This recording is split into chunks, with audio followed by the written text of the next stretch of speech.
My mind is totally disturbed because that যখন আমি আহমেদাবাদের নিউজটা শুনলাম বা দেখলাম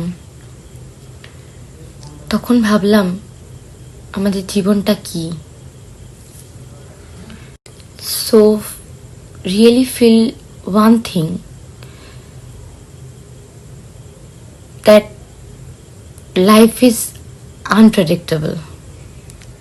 আজ ফ্যামিলির সাথে যারা যাচ্ছে ভ্যাকেশনে বা হানিমুনে, কেউ টুরিস্ট অ্যাটাক হচ্ছে, কেউ কাজের সূত্রে বাইরে যাচ্ছে বা কেউ লাভারের সাথে দেখা করতে যাচ্ছে, প্লেন ক্র্যাশ হয়ে যাচ্ছে, বিল্ডিংয়ে যারা ছিল, যারা হস্টেলে ছিল, তারা আদেও জানে না যে তাদের পরে কি হতে পারে।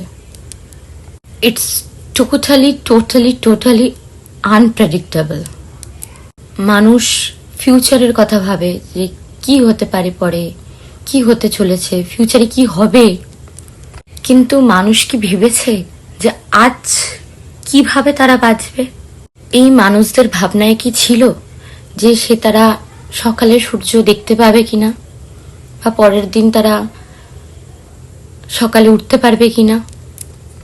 তাই ভগবান যে জীবনটা দিয়েছেন, তাই এখনই সেই জীবনটাকে উপভোগ করা উচিত প্রত্যেকটা মানুষকে। যখন আমি এই ভিডিওটা দেখলাম না, তখন আমার ছেলে মানে প্রিয়াংশের কথা ভাবছিলাম।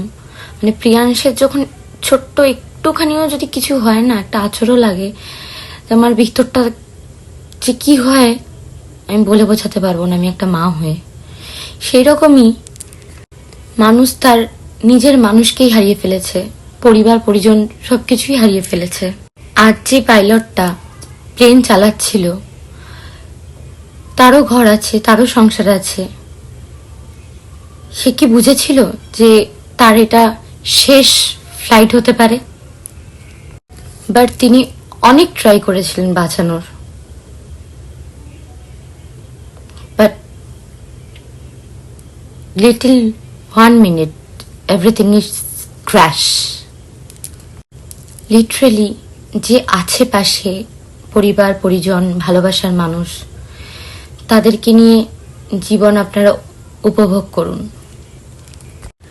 ভগবান একটাই জীবন দিয়েছেন, এই জীবনটাকে উপভোগ করার জন্য।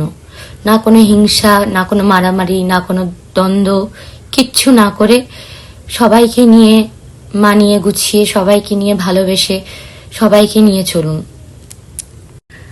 I feel so bad. This tourist,